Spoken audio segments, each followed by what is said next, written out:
Assalamualaikum warahmatullahi wabarakatuh. Kami dari kelompok pertama mata kuliah Etika Bisnis dan Tata Kelola Corporate akan mempresentasikan materi yang berjudul Konsep Dasar Profesi dan Kode Etik Profesi.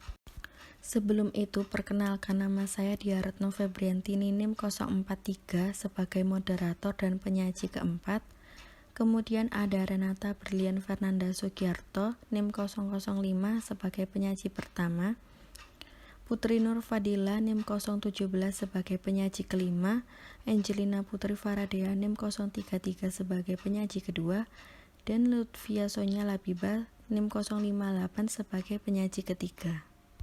Adapun pokok-pokok pembahasan yang akan dibahas pada pertemuan hari ini yaitu yang pertama konsep dasar profesi, kedua kode etik profesi, dan yang terakhir membandingkan kode etik profesi. Konsep dasar profesi. Profesi adalah pekerjaan yang membutuhkan pelatihan dan penguasaan terhadap suatu pengetahuan khusus. Suatu profesi biasanya memiliki asosiasi profesi, kode etik, serta proses sertifikasi dan lisensi yang khusus untuk bidang profesi tersebut. Selanjutnya yaitu syarat-syarat profesi. Tidak semua pekerjaan disebut dengan profesi. Hanya pekerjaan yang memenuhi syarat-syarat tertentulah yang disebut profesi. Ada beberapa ciri-ciri dan juga syarat-syarat profesi sebagai berikut.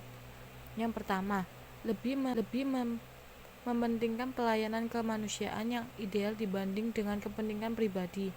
Yang kedua, seorang pekerja profesional secara aktif memerlukan waktu yang panjang untuk mempelajari konsep-konsep serta prinsip-prinsip pengetahuan khusus yang mendukung keahliannya. Yang ketiga, memiliki kualifikasi tertentu untuk memasuki profesi tersebut serta mampu mengikuti perkembangan dalam pertumbuhan jabatan.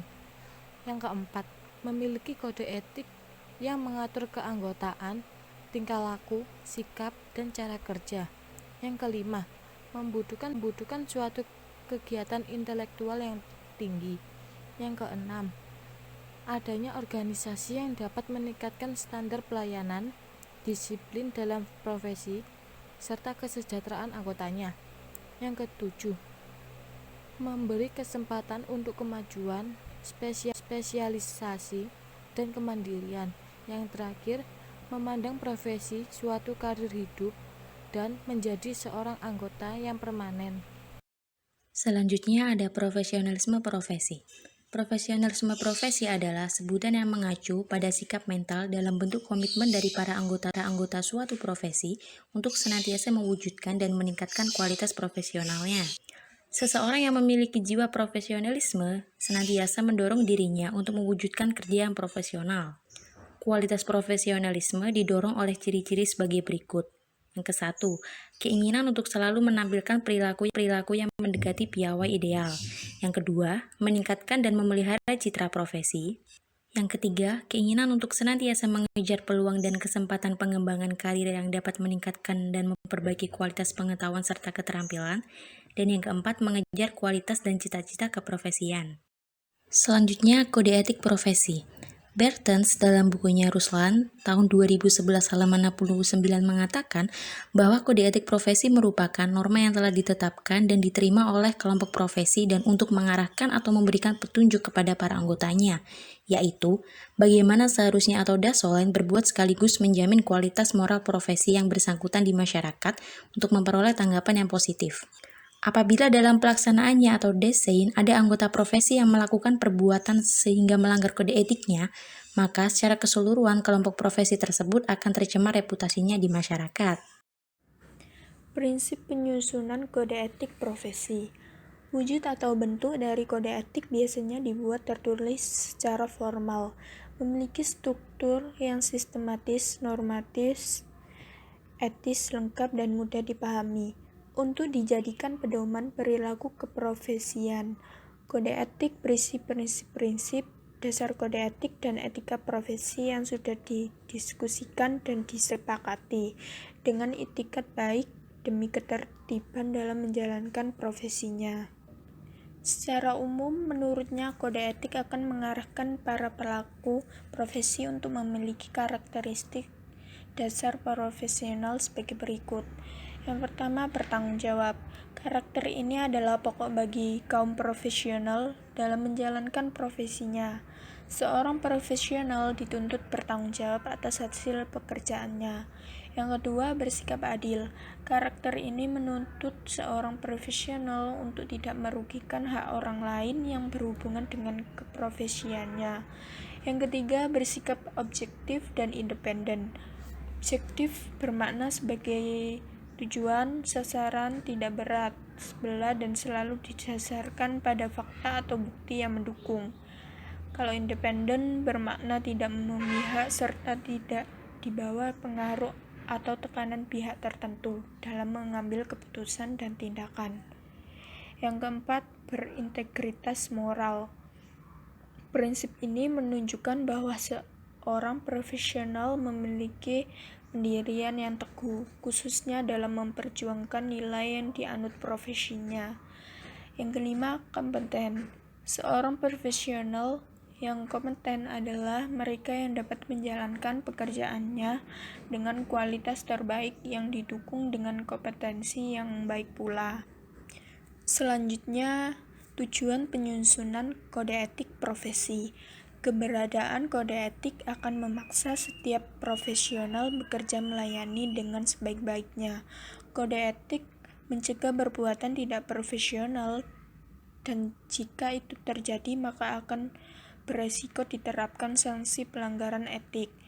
Dalam tingkatan yang sudah fatal, seseorang bisa saja dikeluarkan dari keanggotaan komunitas profesinya. Ketaatan tenaga profesional pada kode etik merupakan kepatuhan yang seharusnya bersifat naluri, karena antara dirinya, profesi, dan nilai-nilai etika yang terdapat pada profesinya seharusnya merupakan satu kesatuan.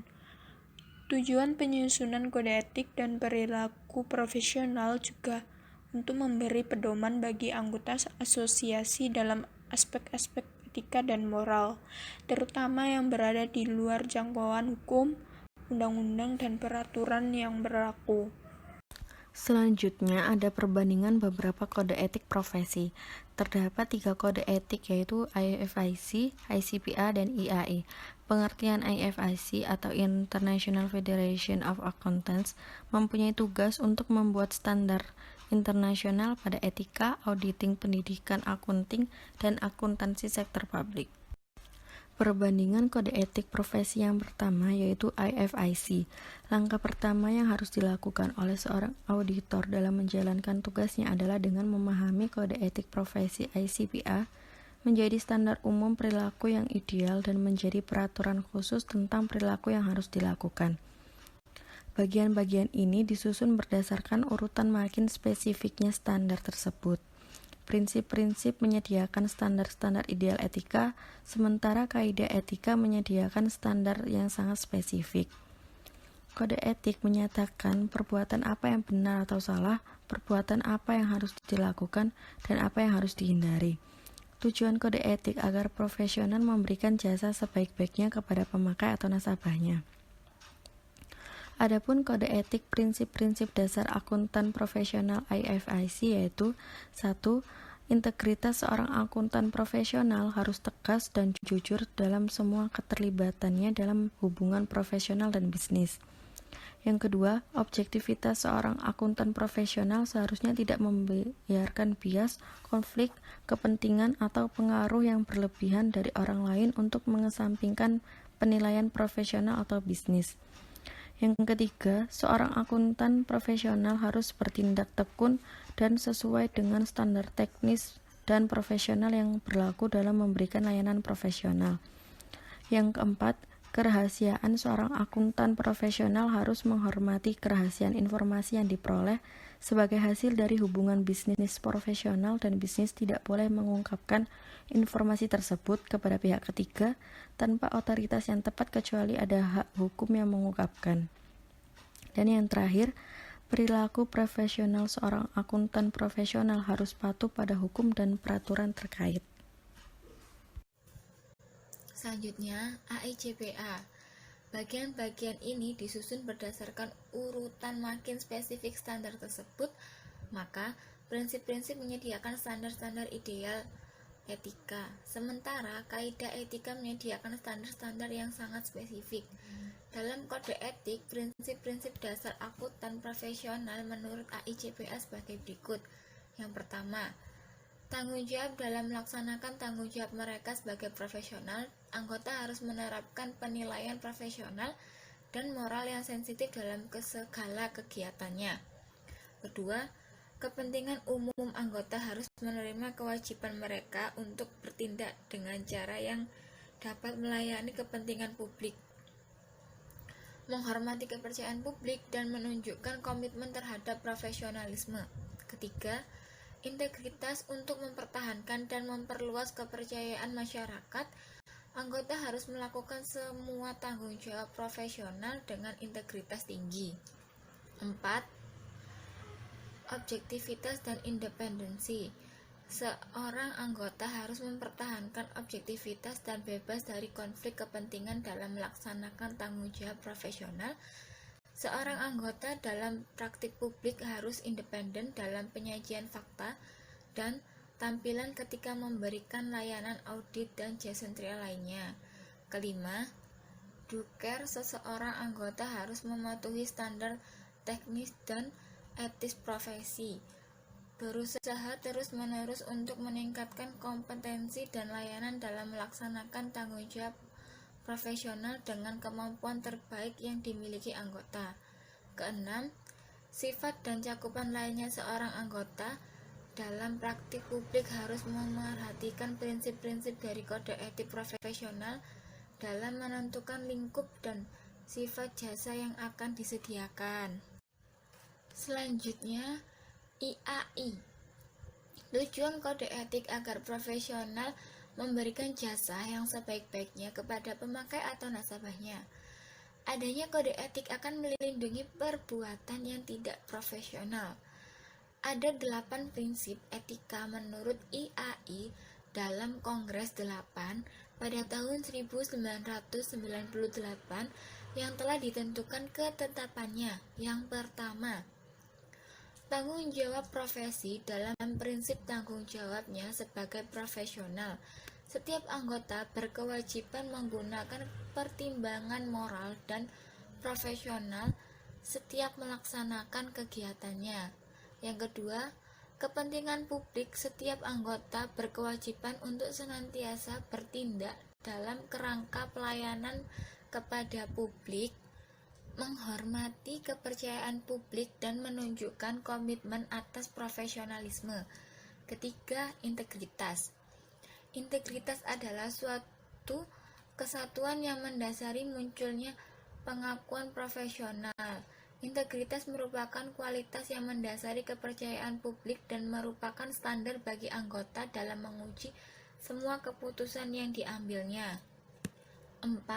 Objektivitas.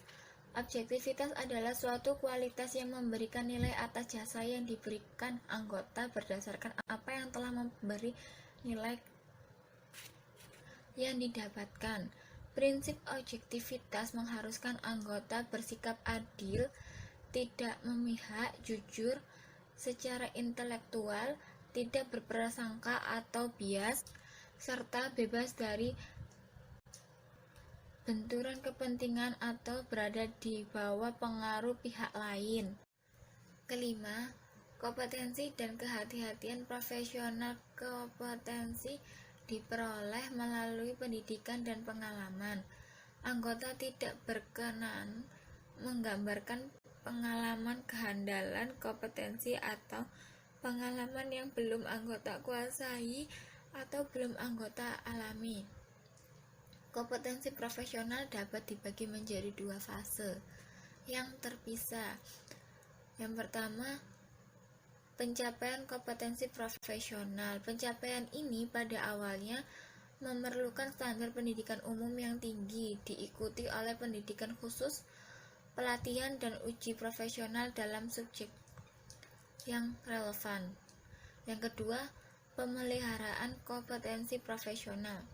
Kompetensi harus dipelihara dan dijaga melalui komitmen. Pemeliharaan kompetensi profesional memerlukan kesadaran untuk terus mengikut perkembangan profesi akuntansi, serta anggota harus menerapkan suatu program yang dirancang untuk memastikan terdapatnya kendali mutu atas pelaksanaan jasa profesional yang konsisten.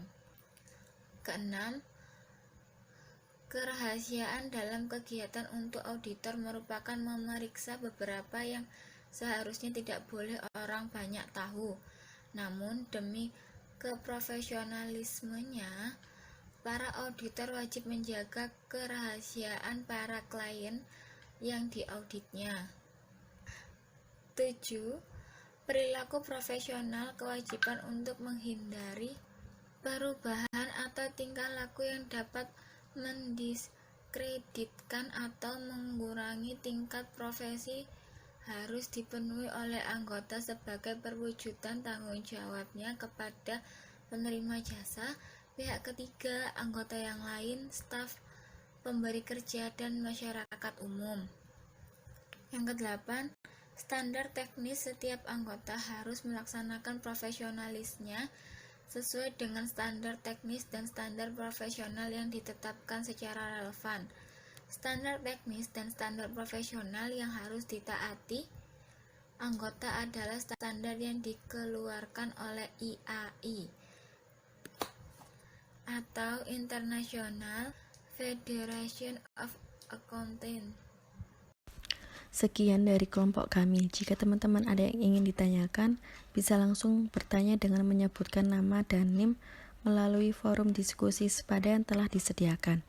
Terima kasih atas perhatiannya, kurang lebihnya mohon maaf. Wassalamualaikum warahmatullahi wabarakatuh.